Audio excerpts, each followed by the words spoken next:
Hey, what's up guys? MKBHD here, and this is the one we've been waiting for. This is the one I told you to skip iPhone 8 for.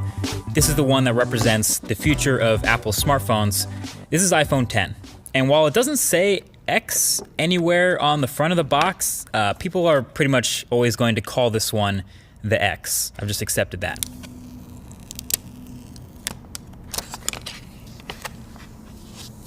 So this is your first look at the unboxing experience, and spoiler, it's pretty much exactly the same as iPhone 8 was, and almost every other iPhone. Headphones, adapters, stickers, it's all in the box, but I guess it's a good thing there's no surprises here. So you can see right here off the bat, it's a really shiny, chromy, reflective phone. This is the silver one, and you can see how shiny the sides are. The space gray one, though, is a bit more toned down. And so the only thing that was actually new during the setup of iPhone 10 is now you set up Face ID during first boot instead of the fingerprint Touch ID. But yeah, this is brand new, and it's been a couple weeks since we last saw this phone at that Apple event, so seeing it again for the second time is kind of a reminder of all the things that are new about this thing.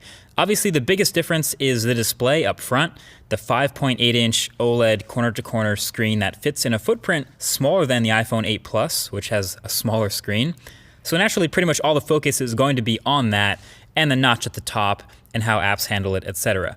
And I can tell you that aside from all the incompatible apps I've come across that are going to have to get updated, my experience with the display panel itself have been pretty decent so far. It's bright, it's contrasty, well calibrated, definitely not oversaturated like some OLEDs can be. And just handling and playing with this phone in the studio here for the first time, it's answered some immediate questions that I had about it from the last video. So first of all, since there's no home button, obviously, you have that swipe up gesture to go home, but we were wondering, how do you take a screenshot?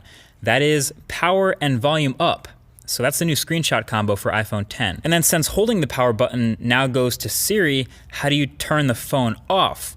Well, it's gonna be long pressing the power button and volume up key, and that'll get you to see that power off menu. So those are two new key combos to memorize there. And then of course I was reminded of how many gestures there are now to memorize. Obviously when you get rid of a button, there's a whole bunch of swiping and gestures to replace it. So there's the multitasking and app switching motions, which are pretty similar but both kind of useful in their own way.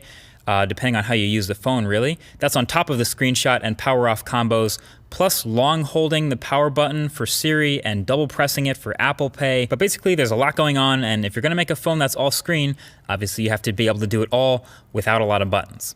Anyway, one of the biggest differences between iPhone 8 and iPhone 10 is the new front-facing camera suite up at the top in that notch. The IR blaster, the depth sensor, etc. And all that enables a couple of new things with this phone. Number one is obviously Face ID. The setup, like you saw, was pretty quick and painless, and it's been working pretty well since then for unlocking my phone. Now, I've only really had this phone for a day like the rest of press, but so far in this time, it's been fine, and it works as advertised as far as being smart and not easily spoofed. You can see the little lock under the time when the phone is locked, and basically instead of placing your fingerprint, the phone will not unlock until you look at the phone like your girl can't unlock your phone while you're asleep with your eyes closed, for those of you who are wondering that. I do have some further thoughts on this Face ID versus Touch ID though, so stay tuned for that in an upcoming video. And I do want to see if I can fool it with identical twins maybe, just out of curiosity.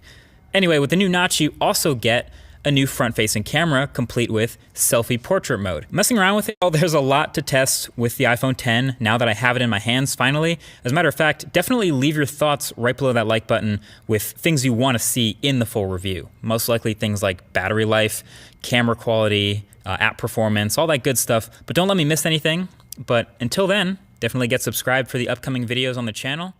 Thanks for watching.